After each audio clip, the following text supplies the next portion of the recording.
do you see any difference between the areas you're working around source of wealth, and let's say in the UK, the US to Asia to wherever? Are they essentially the same? Yes, very different. Yeah.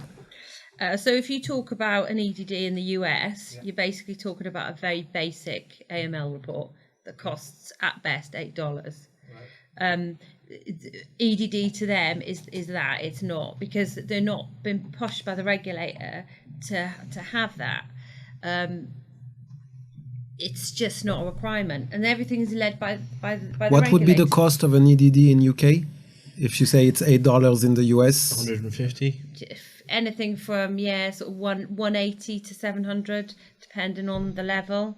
Like a remote one would probably be about 180. If you're talking land-based casino, you're looking at about 360 for an EDD, because the type of player is different, and that's on the lower end. You know, when I came into this industry 4 years ago, it was £1,500 to do an EDD, and we've worked really hard over the last 4 years to bring the cost down, to make the speed of the report quicker, and to do all that. So it's very different.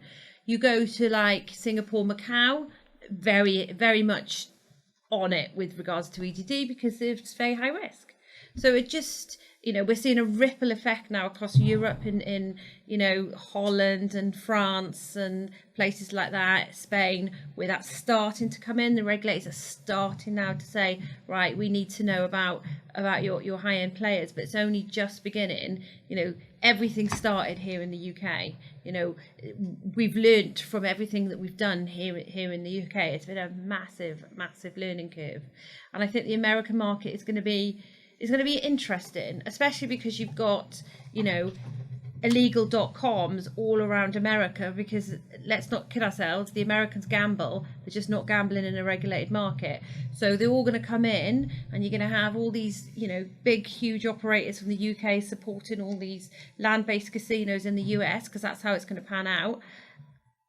But they're still going to have to compete with .com, who are unregulated, can do what they want, because I think the American stuff, and I know we're here to talk about AML KYC, they're going to have a bigger challenge, I think, dealing with the unregulated markets. So I mean, we'd obviously now drifted across the pond, and we kind of predicted that in the first episode. I mean,